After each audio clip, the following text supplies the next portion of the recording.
Hello everybody, this is Gregory with how I lost over 100 pounds and kept it off for 30 plus years, where there should be no hesitance in your weight loss and weight maintenance.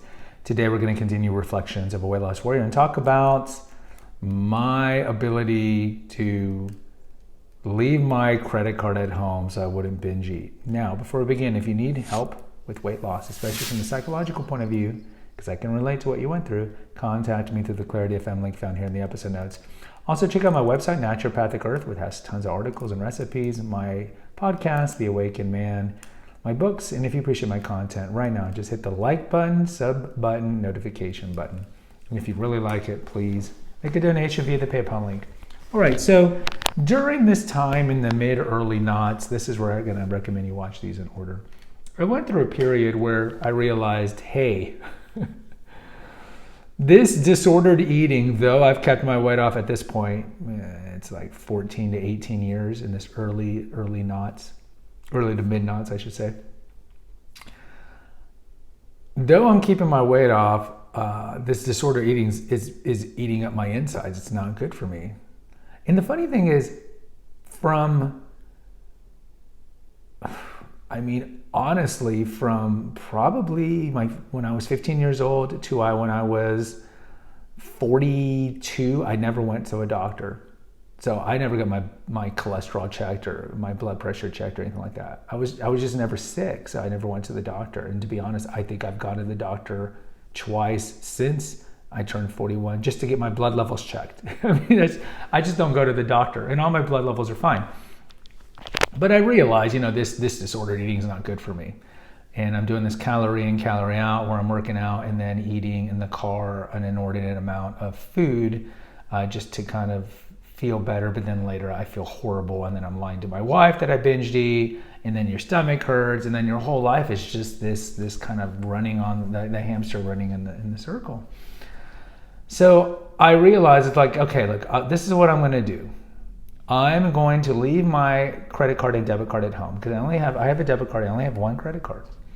I'm just going to leave it home and all the cash. So when I go to work, there's going to be no temptation to binge eat on the way home.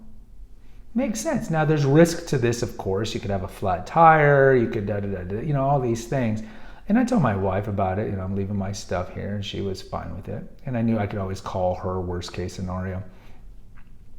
And so for many days it would work because I would go to work, and then on the way back, I'm like, well, I'm just going to be like a normal person and go work out and then go home and have a normal dinner.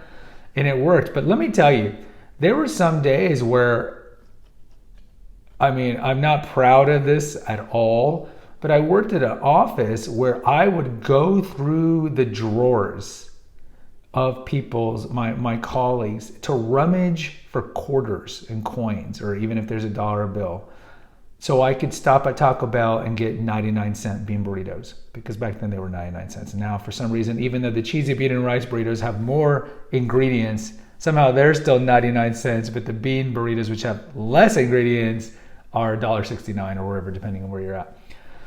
But I would do this. I would rummage through people's desks, quarter there, quarter there, quarter there, so I could at least get 2 bean burritos.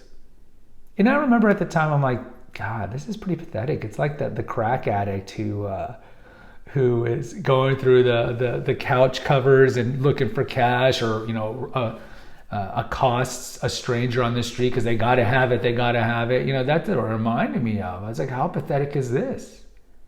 But I did that. I had the wherewithal to know this is a problem, and I didn't have the interest or knowledge or desire to go to therapy to be like, hey, yeah, this is a problem, because you shouldn't have to leave your money at home to go and do basic stuff. But either I was too lazy or disinterested to go down that road of getting therapy. But I knew enough to know I should leave my money at home, because if I don't, I'm just going to get a bunch of crap, and in the long run, it's not good. So if I just leave my money at home every day I go to work, this could work. And it did work. But it's like the whack-a-mole I've talked about. Unless you get to your childhood trauma, the crash dieting and all these things, calorie in, calorie out, it's just whack-a-mole. You're knocking one thing out for one day, and then another one pops up, and another one pops up, and another one pops up.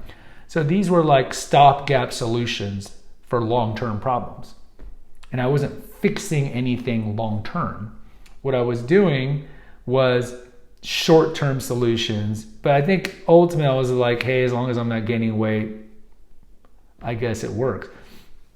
And I probably did this for maybe 2-3 years on and off. And then I reached a point where I was working at another job where I would take my credit card and walk, because I think at that point my wife was like, you need to take your stuff, and I would.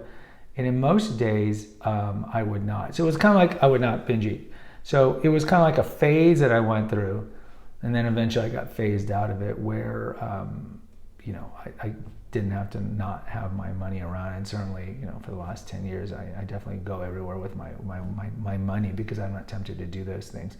But yeah, it's not necessarily a thing. And I remember a couple of times colleagues be like, I had, a bunch of change in here and it's gone. I was just like, I don't know. Yeah, it was not one of my brighter moments, or better moments, I should say. Guys, post in the comments. I'd like to hear from you. Hit the notification, subscribe, and share button. Until next time, take care. God bless and pray.